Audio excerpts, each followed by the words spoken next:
Savior has been born for you. So it's time to receive forgiveness. Sayod ko nga, each of us, we're not perfect. Yung sabay, wala nakasala sa to Pataas ko mo. Wala nakasala. So it goes to show all of us commit sin. Wala yung perfect na to. But you know what? Christmas is a time to receive forgiveness. Yun naman, doon kaya ang manluluwas na tao para kanato. And the moment we come to the Lord, we ask for forgiveness. God is faithful and just to forgive us whatever mistakes, sin we commit in the past. Kung heartily lang yun, yung muduol na diyan sa Ginoo, nasa iloon yun na ni Lord.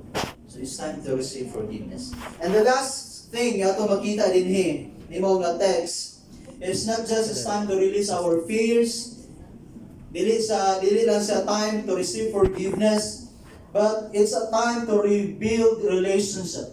It's a time to rebuild the relationship. In verse 14, yun siya, finally the angel said, "Glory to God in the highest, and on earth, peace to men." Peace to men. Doon na ba mo mahinumduman niya, wala pag yun din yun na pasaylo? Dilit pag yun mo at peace sa usag-usa? At peace na?